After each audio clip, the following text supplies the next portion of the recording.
Hi, everyone. I'm Paul, and you're listening to episode 2 of the Generation Latino podcast. I first off want to thank you for listening to episode 1 and just taking the time to hang out with me today. And if you haven't listened to episode 1 yet, feel free to listen to it whenever you have some time, whenever you're going out for a walk, whenever you're just needing something to listen to. Please feel free. But this episode is dedicated to my grandmother. I spoke about her briefly on episode 1, but in this episode, I'll dive in a little deeper into her life but more focused on how she was such a fundamental part of my life growing up. And I have never ever, experienced the love like I experienced with my grandmother. And I just remember as a little boy, I always wanted to be at her house. There was nothing better for me as a kid than going to my grandmother's house. And this episode is dedicated to her. It's dedicated to all she did for me and how much she inspired me and how much I love her. So, anyways, I hope you enjoy this episode. It is titled My Immigrant Grandmother. To dream is to be a privilege. I hope you enjoy. You're probably thinking, here we go again with another dramatic title. But guys, the truth is that I am so tired of people who are not part of the Latino community or any minority group and having this idea of what Latinos are, what they represent, who they are, how they love, their character, all of that. And my grandmother was born and raised in Mexico. And according to my mom, she was from Mexico City. And she came here illegally with my aunt. My aunt was a baby, and my grandmother was a grown adult. And, she came here to live a better life.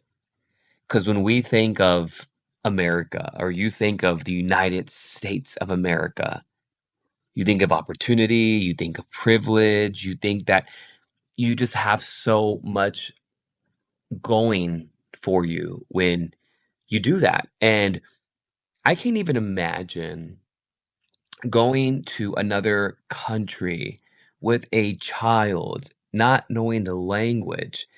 And I never really asked my grandmother this question, and I wish I had, but it's almost like you're doing it for yourself to live a better life for yourself, but you're also doing it for like the future generations of the your family, your future kids and your grandkids and your great great grandkids, right? So yeah, I couldn't imagine what it would be like for me. And I don't know if I would have that type of tenacity or that type of strength to do what she did. I don't. I don't. And I don't think I'll ever know. But she comes to the United States and she starts to form her own little life, right? And this is the sad part of it all is even with her being in this country, with her being in America, she's extremely limited, just like anyone who doesn't speak the native language in this country. And you are having to um, make decisions and do things that you may not want to do, but that you have to do to survive. And I don't think a lot of people realize that when you are in positions where it is do or die, eat or starve, to have a home or to be or to not, your decision making is clouded by that. So it's so easy for someone on their pedestal to tell other people what decisions they should be making. Well, why didn't you just try that? Or why didn't you just do this? It's easy when you're on your ivory tower and you're making these decisions or you're trying to make them. So, my grandmother made the best life that she could with the limitations that she had. And she married my grandfather, got her papers, and that's what you did back in the day. That's what you did. You were a housewife. You basically, as my grandmother, as a Latina woman, just her whole life was dedicated to pleasing my grandfather, right? I mean, in his eyes, he's the one that gave her the opportunity to be an American and to have her papers and to be an American citizen. So I think she always felt in her mind that she owed him that.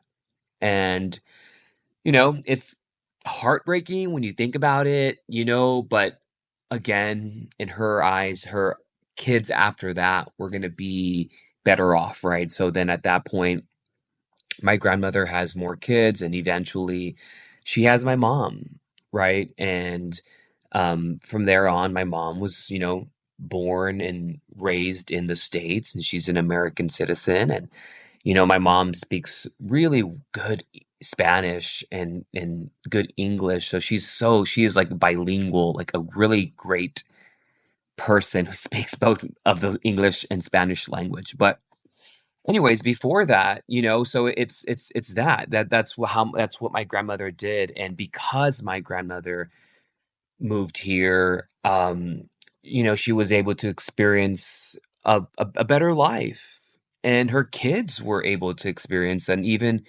better life. So you bring me into the picture, and I'm this young, you know, young little boy, and I see my mom.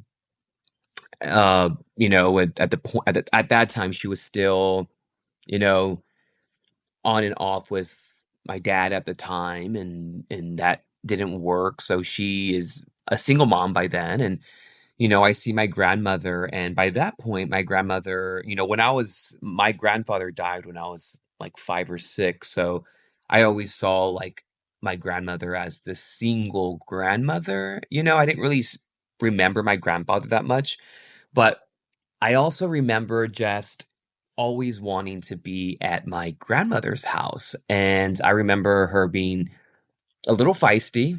She was a short, I want to say she was like 4'10", 4'11". She was a tiny little thing, and she was feisty. She loved to water her plants every single morning. She would wake up at 4:30, 5 o'clock, have her coffee, and watch her novellas as well. And her whole life was basically her family, right?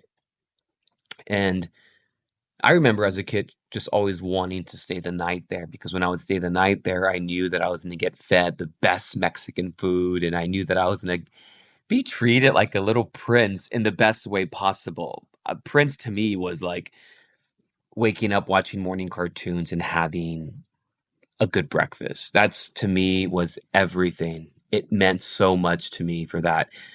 I didn't go to any, we didn't go on family vacations as a kid. That was not part of my story. There was no, we're going to go to Disney, we're going to go here and there. It just wasn't in my cards when I was a kid. So for me, television, cartoons, grandma's house was everything. And when I would stay at my grandma's house, it was like 3 days in a row. It was like a Friday, Saturday, Sunday type thing. So I loved it. And, you know, as a kid, I really observed my grandmother, and I observed the type of love that she gave.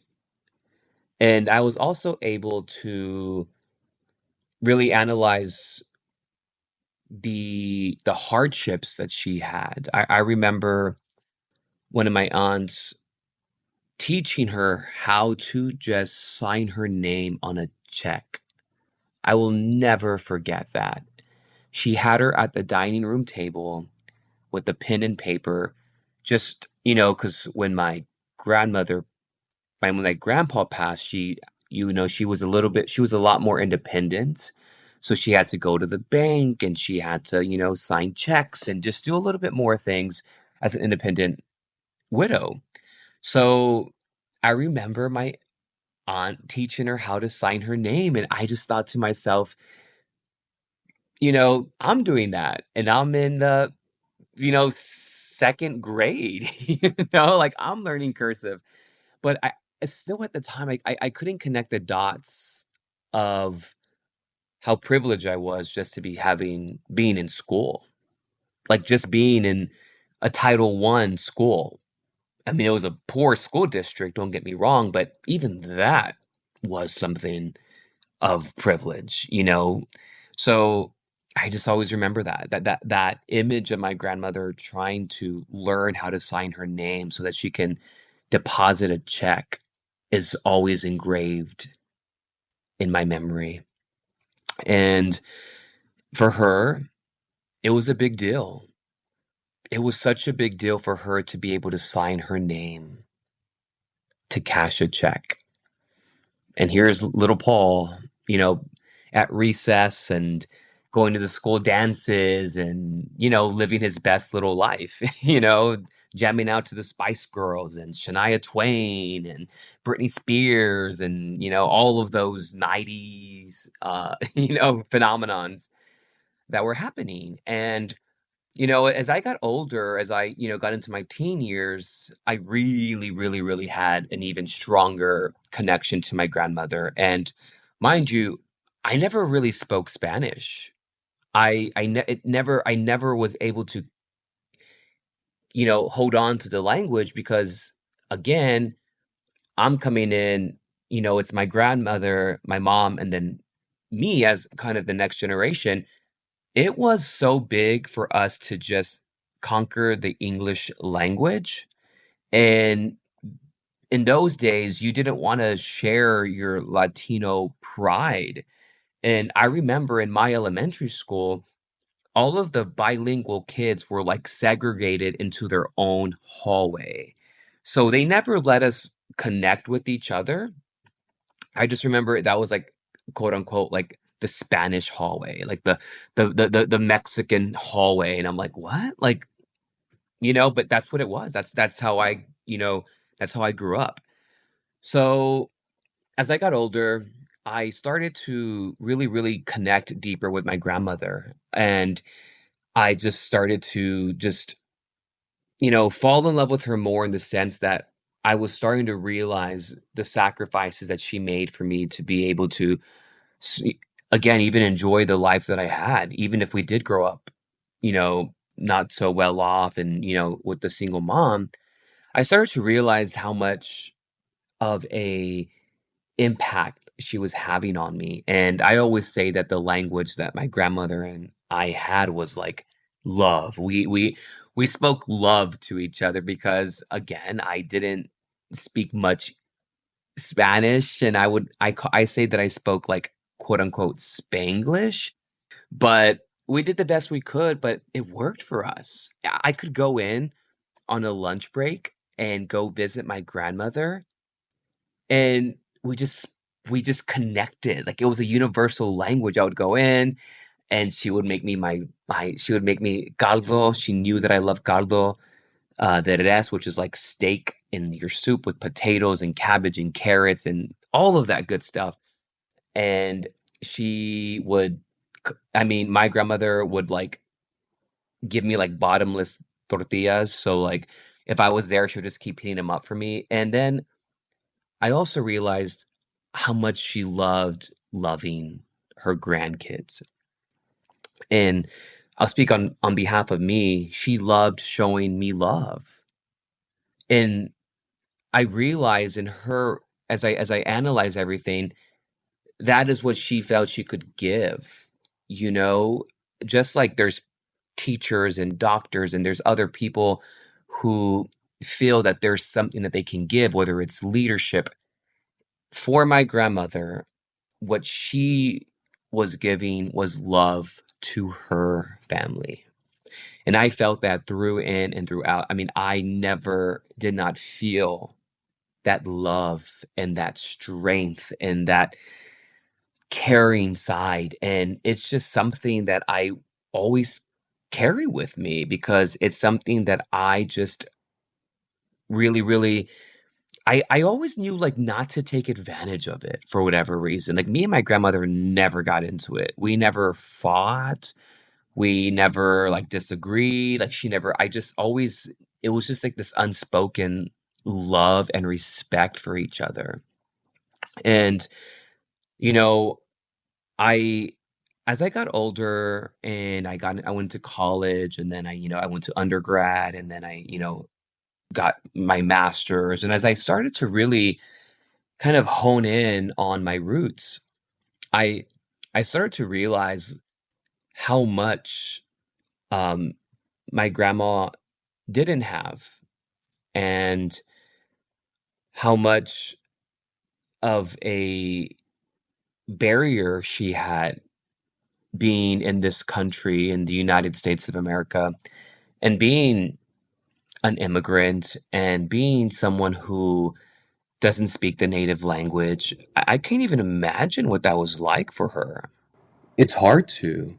And sometimes when life gets a little rough for me, or it gets a little, difficult for me to make decisions or anything like that, I have to remember my roots and where I come from. So oftentimes like we get so caught up with just things that really do not matter.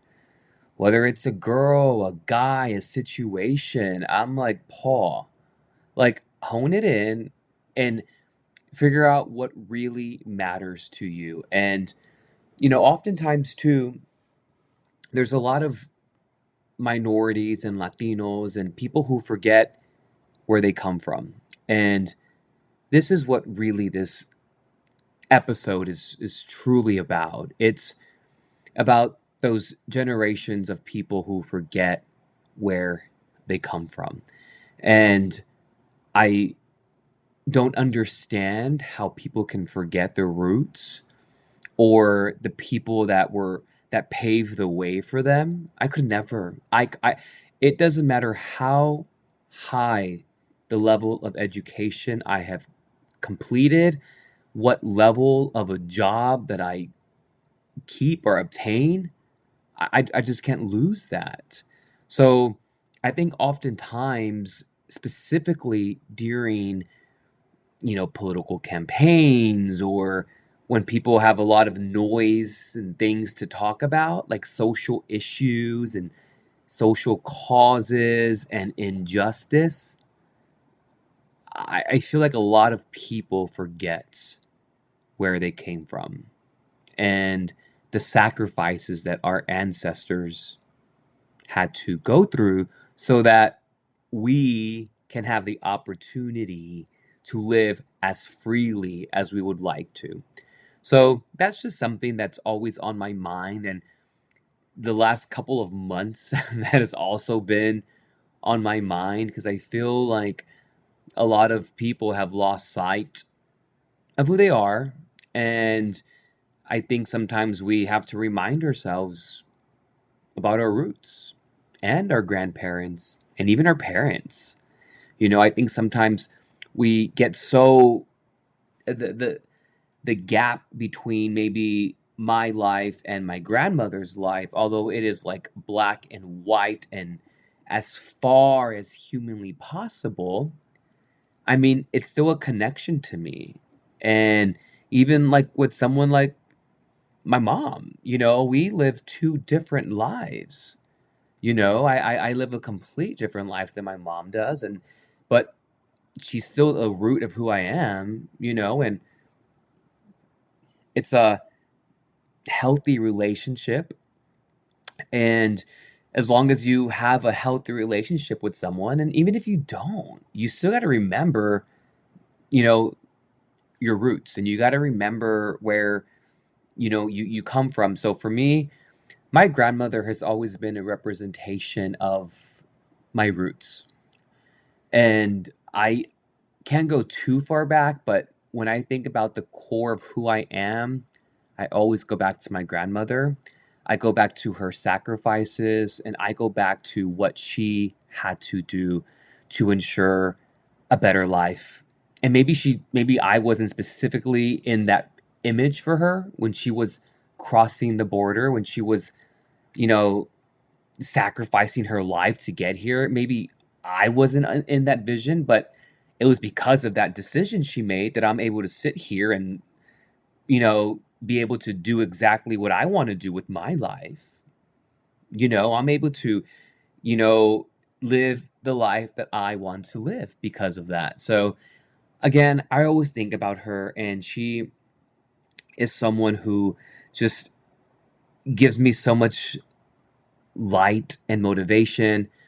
When times are getting a little rough for me, I had to think about her a lot, actually, during this, not to bring it up, but during this past election, I really did have to think about her a lot because she was someone who was, it was getting pretty dark there for a little bit, but I just really had to focus in and remember why I do what I do, and remember that she is a big part of my life and my opportunity. But you know, as my grandmother was getting older, I would just want to just be in her presence and just want to sit next to her, and just, you know, my mom and I and my sisters would always go visit her, and we would always, I would always take her cookies, and I would always take her sweets. My grandmother had the biggest sweet tooth.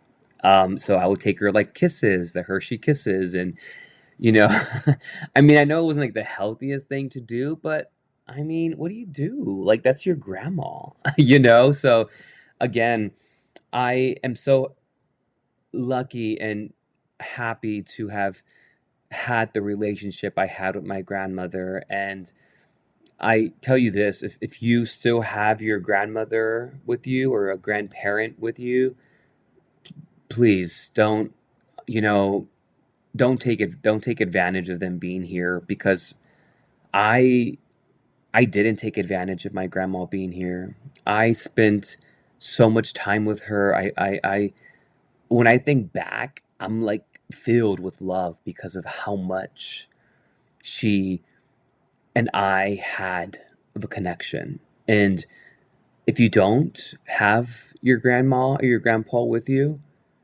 think about the sacrifices they did for you and what they went through for you.